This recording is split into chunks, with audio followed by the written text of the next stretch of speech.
வாழ்க வளமுடன். குரு வாழ்க, குருவே துணை. தியானமே யோகம், யோகமே ஞானம். தமிழ் ஆனந்த யோகத்தின் இன்றைய சிந்தனை துளி சடங்கு முறைகள். சித்தர்களும் ஞானியர்களும் மகான்களும் கூறிய சொற்களை ஆழ்ந்து ஆராய்ச்சியும் செய்யும் பொழுது அதில் உள்ள உண்மை பொருள் விளங்கும். அதுபோலவே சடங்குகளையும் நிதானமாக பரிசீலித்து ஆராய்ந்து பார்க்க வேண்டும். இதுவெல்லாம் அர்த்தமில்லாத சடங்குகள் என்று ஒதுங்கிவிடாமல் அதற்குரிய காரணங்களை எல்லாம் கண்டுபிடித்தோமானால் பல சடங்குகளுக்கு இன்னும் மனித சமுதாயத்தில் தேவை இருக்கிறது என்பது புலப்படும். அதுபோலவே இன்னும் பல சடங்குகளை உதறிவிட்டு முன்னேறி செல்ல வேண்டியதன் அவசியமும் இருக்கிறது. சடங்குகள் பற்றிய ஆராய்ச்சி கருத்தரங்குகள் நடத்தி இந்த சடங்குகள் தேவைதானா என்பதை முடிவுக்கு கொண்டு வர வேண்டும். முடிவெடுத்த பின் அந்த முடிவை நடைமுறைப்படுத்தவும் வேண்டும். நடைமுறைப்படுத்தினால்தான் சமுதாயத்திலே அதற்கேற்றவாறு மாற்றங்கள் நிகழும். முக்கியமாக இந்த சடங்குகளை ஆராய்வதில் இளைஞர்கள் அக்கறை காட்ட வேண்டும். ஆர்வம் கொண்டவர்கள், அனுபவம் மிக்கவர்கள், சமுதாய நல ஆர்வலர்கள் இந்த சடங்குகள் குறித்த ஆராய்ச்சிகளை முன்னெடுத்துச் செல்ல வேண்டும். ஒவ்வொரு சடங்கிற்கான நோக்கமும் அதற்கான முக்கியத்துவம் சரியாக சமுதாயத்திற்கு போதிக்கப்பட வேண்டும். சடங்குகள் ஒவ்வொன்றும் அதன் நோக்கத்திற்காக செய்யப்படுகின்றனவா என்பதை சமுதாய மக்களே ஊர்ஜிதம் செய்து கொள்ள வேண்டும். தற்கால சமுதாயத்தில் சடங்குகள் அனைத்தும் அதன் நோக்கமின்றி செய்யப்படுகின்றன. சடங்குகளுக்கான கருத்துகள் மறைக்கப்பட்டு அந்த சடங்குகள் எதற்காக உருவாகியதோ அதன் முக்கியத்துவம் உணர்ந்து கொள்ளாமல் வெறுமனே செய்யப்படுகிறது. அதனால் அந்த சடங்குகளுக்கான விளைவுகளும் தவறாகவே செல்கிறது. சடங்கிற்குள் பகுத்தறிவுக்கு ஒவ்வாத மூடப்பழக்கங்கள் அதிகம் புகுந்து விட்டதால் சடங்குகளின் நோக்கம் நிறைவேற்றப்படுவது இல்லை. இறைஞான ஆசிரியர் நன்மணி ஐயா அவர்களுக்கு நன்றிகள். வாழ்க வளமுடன். வாழ்க வளமுடன். அம்மா வாழ்க வளமுடன். சடங்கு முறைகள். இந்த சடங்கு முறைகள் என்பது தோன்றியதனுடைய நோக்கம் என்பதையே நாம் சிந்தித்து உணர வேண்டும். அதாவது அருட்தந்தை வேதாத்திரி மகர்ஷி அவர்கள் கூறுவார்கள், கடவுளை வணங்கும் போது கருத்தினை உற்றுப்பார், அந்த கருத்தே கடவுளாய் நம்முள் காட்சி தருவதை நீ உணர்வாய் என்று சொல்வார்.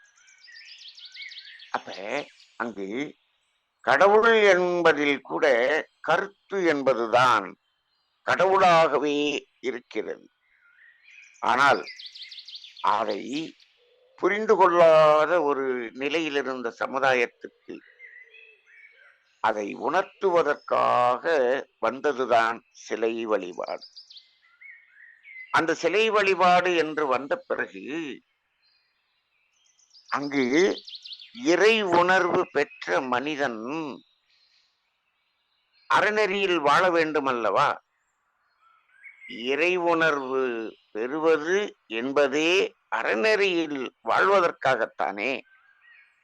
அப்ப அந்த அறநெறியில் வாழ வைப்பதற்காக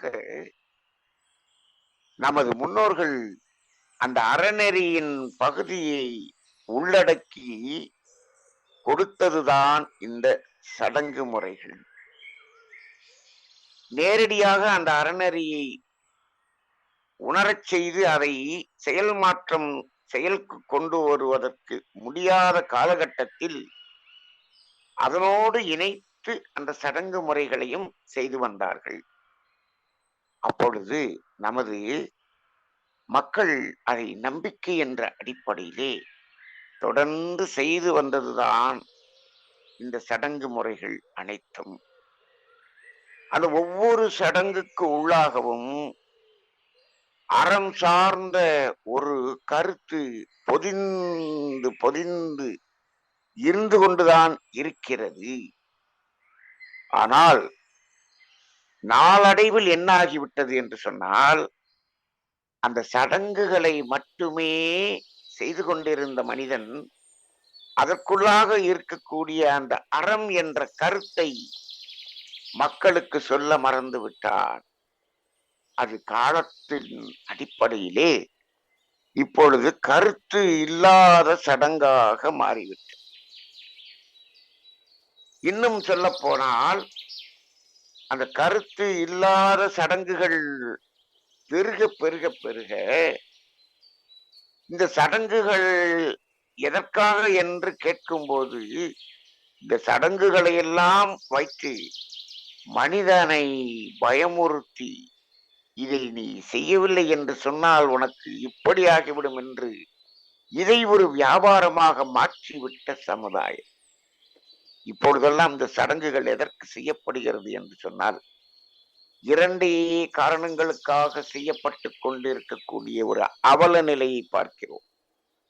என்ன அந்த இரண்டு காரணங்கள் என்று சொன்னால், ஒன்று பயம், இன்னொன்று பேராசை. ஒரு பேராசையின் காரணமாக இந்த சடங்குகளை எல்லாம் செய்தால் இதெல்லாம் நமக்கு கிடைத்துவிடும் என்று ஆசையை காட்டினார்கள்.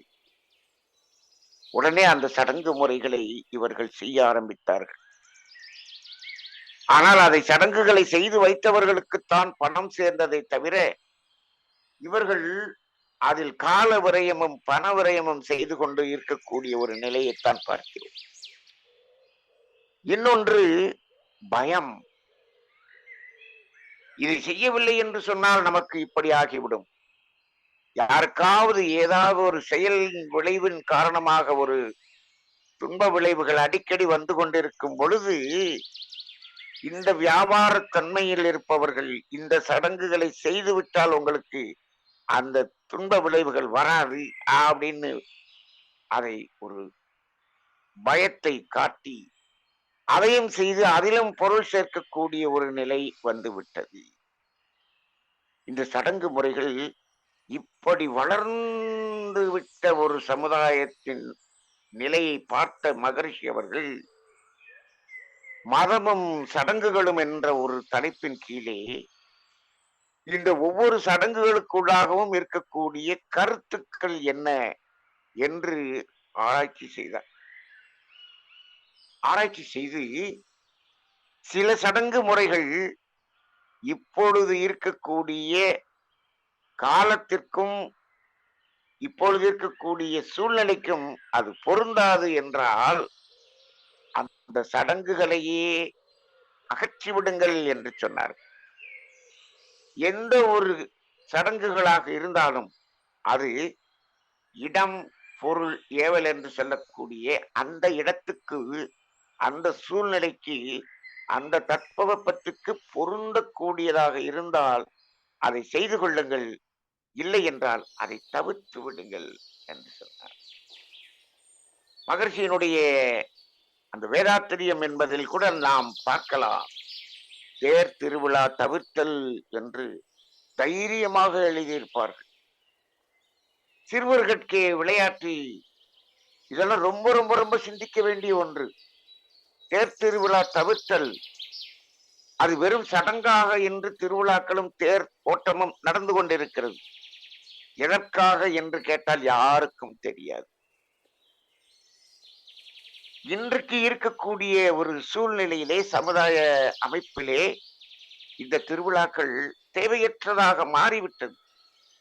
பொழுதுபோக்குகள் அதிகமாக மாடர்னைஸ்டா வந்த பிறகு இதை இன்னும் தொடர்ந்து செய்து கொண்டிருக்கக்கூடிய ஒரு நிலையை பார்க்கிறோம். நேர விரயம், பொருள் விரயம் என்று சில விஷயங்களை இதையெல்லாம் தவிர்த்தல் என்று தைரியமாக மகரிஷி அவர்கள் கூறுவார்கள். ஆனால் தவிர்க்க வேண்டிய சடங்குகளை எல்லாம் சமுதாயம் செய்து கொண்டிருக்கிறது. ஆனால் சில சடங்குகள் அர்த்தமுள்ளதாக, கருத்துக்கள் நிறைந்ததாக இருக்கிறது. அந்த சடங்குகளை எல்லாம் அதில் ஒன்றும் கருத்து இல்லை, இதற்கு என்ன காரணம், இதை ஏன் செய்ய வேண்டும் என்று இளைஞர்கள் கேட்கிறார்கள். அதற்கான கருத்தை சொல்ல முடியாமல் பெற்றோர்கள், சமுதாயம் இருக்கும் பொழுது, செய்ய வேண்டிய சடங்குகளையே இப்பொழுது புறக்கணிக்கக்கூடிய சமுதாயமாக இருக்கிறது. இன்று பெரும்பாலும் கருத்து உள்ள சடங்குகள் செய்யப்படாமல் இருப்பதை பார்க்கிறோம். கருத்து இல்லாத சடங்குகள் செய்யப்படுகின்றன. அதுவும் அங்கு வியாபாரமாக அது செய்து கொண்டிருக்கக்கூடியதை பார்க்கிறோம். மகரிஷி அவர்கள் இந்த சடங்கு முறைகளுக்கு இன்னும் ஒரு படி மேலே சென்று தைரியமாக என்ன சொல்லுகிறார்கள் என்று சொன்னால், இந்த சடங்குக்குள்ளாக இருக்கக்கூடிய கருத்தை நீ புரிந்து கொண்டாய் என்று சொன்னால், அந்த கருத்தை புரிந்து கொண்டு அந்த சடங்கை செய்வது என்றால் சமுதாயத்துக்காக செய்து கொள். உன்னுடைய மனம் துணிவு பெற்று விட்டது என்று சொன்னால், தெளிவும் துணிவும் உனக்கு வந்துவிட்டது என்று சொன்னால், அந்த சடங்கையே விட்டுவிட்டு அந்த கருத்தை மட்டும் நீ நடைமுறைப்படுத்திக் கொள் என்று கூறுகிறார். இன்னும் சமுதாயம் அந்த சடங்குகளை விட்டு கருத்தை நடைமுறைப்படுத்தக்கூடிய அளவுக்கு முன்னேறவில்லை. அதனாலதான் மகரிஷி அவர்கள் அந்த கருத்தோடு சேர்ந்து அந்த சடங்குகளையும் செய்து கொள்ளுங்கள் என்று நமக்காக அவர் அதிலிருந்து ஒரு இறங்கி வந்து அந்த தத்துவங்களை சொல்லி இருந்தார். அப்படி இருக்கக்கூடிய வேளையிலே இந்த வெறும் சடங்குகள் என்பது அது ஆசை வசப்பட்டதாகவும் பயம் என்பது அடிப்படையிலும் இருக்கக்கூடாது. அது தெளிவான கருத்தின் அடிப்படையில் தான் இருக்க வேண்டும் என்பதுதான் உண்மை. ஆனால் இவ்வளவு கருத்துக்களையும் கூறிய வேதாத்திரி மகரிஷி அவர்களது தத்துவங்களில் இருக்கக்கூடிய சில தத்துவங்களே வெறும் சடங்காக இப்பொழுது சென்று கொண்டிருக்கிறது என்பதை பார்க்கும் பொழுது வேதனையாக இருக்கிறது. இப்பொழுது மகிழ்ச்சியினுடைய தத்துவங்களில் இருக்கக்கூடிய காந்த தத்துவம், அலை இயக்க தத்துவம், செயல் விளைவு தத்துவம், கர்மவினை தத்துவம், இவற்றை ஆழ்ந்து உணர்ந்து கொண்டு மற்ற பயிற்சிகளை எல்லாம் செய்வது என்பதை விட இதையெல்லாம் புறந்தள்ளிவிட்டு நாங்கள் பஞ்சபூத நவகிரகம் செய்து கொள்கிறோம், தனாச சங்கல்பம் செய்து கொள்கிறோம், அருக்காப்பு இட்டுக் கொள்கிறோம், இன்னும் ஒவ்வொரு அதிகாலையிலும் ஜீவகாந்த பெருக்கத்தை செய்து கொள்கிறோம், இவற்றை மட்டுமே செய்து கொள்கிறோம் என்று சொல்லிக் கொண்டிருக்கக்கூடிய மக்களின் எண்ணிக்கை கூடிக்கொண்டிருப்பது வேதனையாக இருக்கிறது. இதெல்லாம் எதற்காக? இதெல்லாம் ஆசை வயப்பட்டு செய்யக்கூடியதாக வெறும் சடங்குகளாக அங்கு புகுத்தப்பட்டு விட்டது. மனிதர்கள் இந்த உலக வாழ்க்கையிலே, பொருள் தேடி இருக்கக்கூடிய வாழ்க்கையிலே அதையும் இங்கும் வந்து அதையே தேடிக்கொண்டிருக்கிறார். ஆன்மீகத்துக்கு வருபவர்களும் எதை தேடுகிறார்கள்? இரண்டு காரணத்தை தான் சொல்லுகிறார்கள். ஒன்று, எனது உடம்பில் இருக்கக்கூடிய துன்பம் நீங்க வேண்டும். இன்னொன்று, எனக்கு பொருளாதாரம் பெருக வேண்டும். இப்போ இது என்ன ஆகிவிட்டது என்று சொன்னால், உன் உடம்பில் இருக்கக்கூடிய நோய் துன்பம் எதற்காக தீர வேண்டும் என்று சொன்னால், மீண்டும் நான் உடலை கெடுப்பதற்கு, இந்த உலக பொருள்களை அனுபவிப்பதற்காக இந்த உடலில் இருக்கக்கூடிய நோய் தீர வேண்டும் என்று கேட்பது போல் இருக்கிறது. அப்ப மீண்டும் கெடுப்பதற்கு என்ன வேண்டும்? பொருளாதாரம் வேண்டும். பொருளாதாரம் வேண்டுமா? அப்ப என்ன பண்ணுங்க? தனாச சங்கல்பம் செய்யுங்க, பஞ்சபூத நவகிரகம் செய்யுங்க, பொருள் வந்துவிடும். மீண்டும் கெடுத்துக் கொள்ளுங்கள், மீண்டும் வாருங்கள், மீண்டும் கெடுத்து. இது ஒரு தொடர் நிகழ்வாக சென்று கொண்டிருக்கக்கூடிய ஒரு நிலையை பார்க்கிறோம். இது இன்றைய விஞ்ஞான மருத்துவம் இப்படித்தான் வளர்ந்து வளர்ந்து வளர்ந்து ஒரு கோடியில் போய் நிற்கிறது. நோயை சரி செய்வோம், மீண்டும் வரும், சரி செய்வோம், மீண்டும் வரும், வந்து கொண்டே இருங்கள், நாங்கள் செய்து கொண்டே இருக்கிறோம் என்ற ஒரு பெரிய வியாபாரம் நடக்கிறது அல்லவா அந்த மருத்துவத்திலே. அதே போல இங்கும் இது வியாபாரமாக மாறக்கூடிய ஒரு சூழ்நிலைக்கு சென்று கொண்டிருக்கிறது. உண்மையான ஆன்மீகம் என்ன? உண்மையான ஆன்மீகம் என்ன? அதனுடைய கருத்து என்ன? எதற்காக இது கொடுக்கப்பட்டிருக்கிறது? அவரை ஒவ்வொன்றையும் ஆழ்ந்து சிந்தித்து அந்த கருத்துக்களை உணரச் செய்ய வேண்டியதுதான் வேதாத்திரியினுடைய சீடர்களின் உண்மையான கடமையாக இருக்க வேண்டும். இதை ஆழ்ந்து உணர்த்துபவர்கள் மட்டுமே வேதாத்திரிய சீடர்களாக இருப்பார்கள் என்று நான் உணர்கிறேன். அதனாலதான் அடிக்கடி நான் சொல்வதுண்டு, வேதாத்திரிய உண்மை சீடர்கள் என்று சொல்வேன். உண்மை சீடர்கள் என்பவர்கள் தனக்குள்ளாக ஒரு மாற்றத்தை ஏற்படுத்தக்கூடியதாகவும் சமுதாயத்திலும் மாற்றத்தை ஏற்படுத்தக்கூடியதாகவும் இந்த மகர்ஷியினுடைய தத்துவங்களை, கருத்துக்களை ஆழ்ந்து கொடுக்கக்கூடியவர்களாக இருக்க வேண்டும் என்று நான் அடிக்கடி சொல்வதும்.